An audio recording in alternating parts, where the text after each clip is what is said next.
राजधानी है उसकी जो 26 जनवरी की झांकी होती है, जो हमारा टेब्लो होता है, उसको केंद्र सरकार बार बार रिजेक्ट कर रही है। ये बात बताने योग्य है कि 26 जनवरी की झांकी दिल्ली में ही होती है। दिल्ली देश की राजधानी है।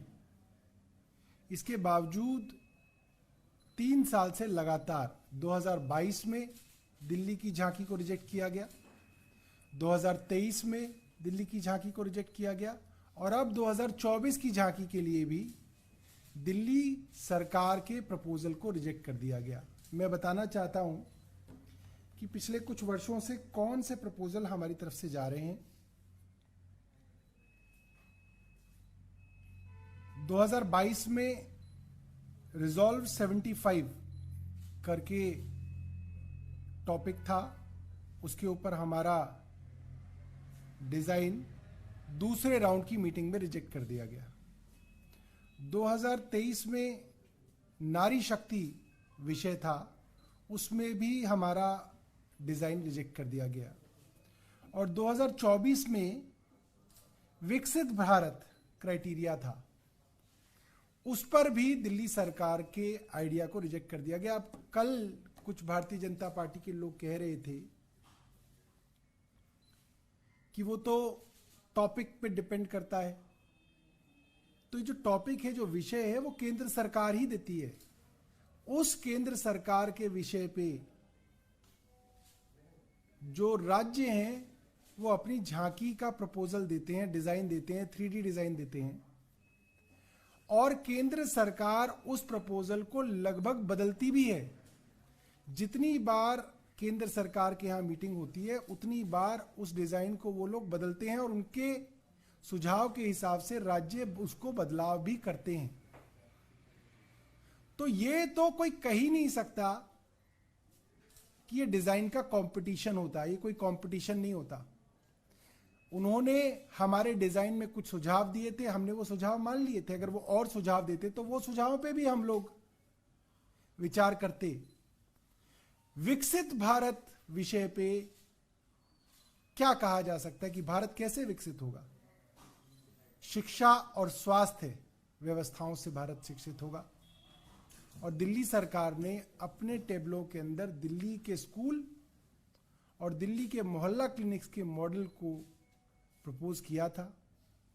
और ये इत्तेफाक नहीं है कि पंजाब सरकार के 26 जनवरी की झांकी को भी केंद्र सरकार ने रिजेक्ट कर दिया है।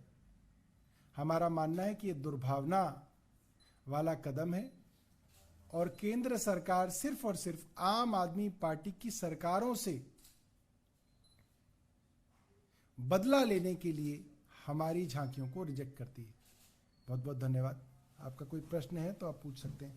सर, खबर ये पंजाब से भी आई थी परसों, तो उसमें ये भी कहा गया, दवे एक तरीके से ये कहा गया कि हर बार अलग अलग राज्यों को मौका दिया जाता है। पिछली बार 17 थे, 12 थे, उस तरीके से कोविड में 12 मैं बात आपकी मान लेता हूं। देश में कितने राज्य हैं?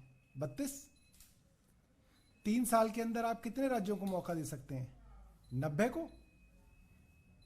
3 साल में 96 राज्यों को मौका मिल सकता है। अगर आप 30 झांकी भी निकालते हैं, कितनी झांकियां निकालते हैं? 20 भी निकालते हैं तो 60 को मौका मिल जाता है। अगर 20 झांकी एक साल में निकलती है तो 3 साल में 60 राज्यों को मौका मिल सकता है। राज्य तो 60 नहीं है, मतलब हर दूसरे साल सभी राज्यों को मौका मिल सकता है। तो केंद्र सरकार का जो लॉजिक है, जो तर्क है, वो एक कुतर्क है।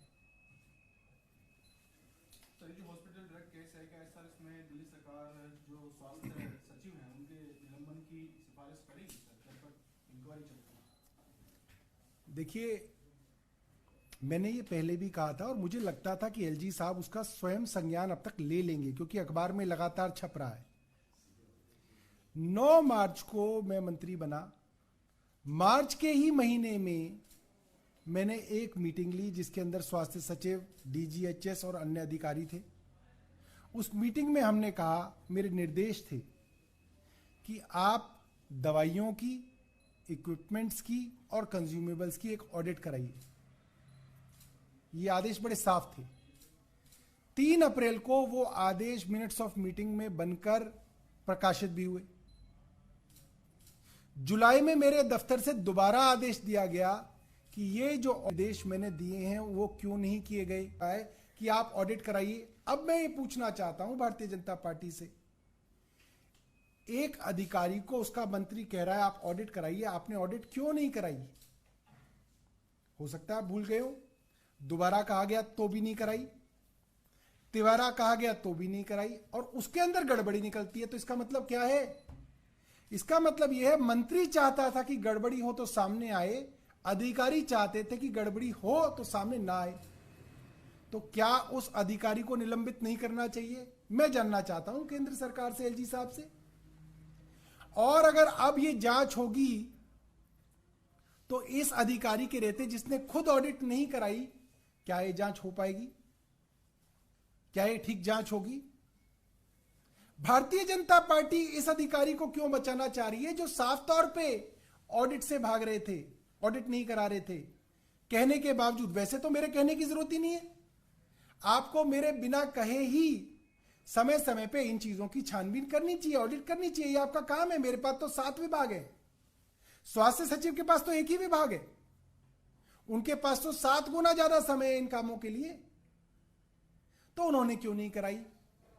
तो हम दोबारा से जो है इसकी सिफारिश भी भेजेंगे, मगर मुझे लगता है कि सिफारिश से पहले ही एलजी साहब को उनका जो है निलंबन करना चाहिए। और दूसरी बात, मैं लिखित में आज से, जब ये मामला आया उससे 2 महीने पहले से ही अक्टूबर में हमने लिखित में दिया है कि उस समय की डीजीएचएस डॉक्टर नूतन मुंडेजा और health secretary doctor SB Deepak Kumar कई सरकार की जरूरी नीतियों को रोकने की कोशिश कर रहे हैं, फरिश्ते स्कीम रोकने की कोशिश कर रहे हैं, अन्य चीजों के लिए जो है पैसे उन्होंने रोक रखे हैं, जानबूझ के चीजों को खराब करने की कोशिश की जा रही है, इनकी सस्पेंशन की जाए। ये सिफारिश मैंने मुख्यमंत्री जी के महोदय जी के तरीके की मार्फत उनके जरिए एलजी साहब को भेजी है।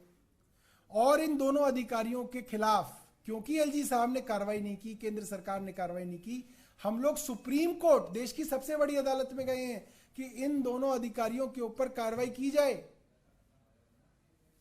और ये कह रहे हैं कि गड़बड़ी हो गई। अरे गड़बड़ी हो गई तो तुम्हारे ही तो अधिकारी गड़बड़ी कर रहे हैं, कार्रवाई क्यों नहीं कर रहे हो आप? तो मैं तो हैरान हूं कि एलजी साहब को क्या मेरी चिट्ठी की जरूरत है? उन्हें कार्रवाई अब तक कर देनी चाहिए। एक चिट्ठी में लिख चुका हूं और दोबारा जो है हम इसकी सिफारिश करेंगे, बहुत जरूरी बात है। कोविड की क्या रिपोर्ट है? जीनोम सीक्वेंसिंग की रिपोर्ट आ रही है दिल्ली में कोविड की? वो मैंने आपको जो कल मीडिया को कल शाम को बताया वही है। अभी सुबह जो दोबारा आएंगी दोपहर बाद तक तो मैं उसको बताऊंगा। वो जो आपको कल शाम को जो मैंने बताया वही है अभी। तो अब जब आज शाम को आएगा तो मैं बताऊंगा।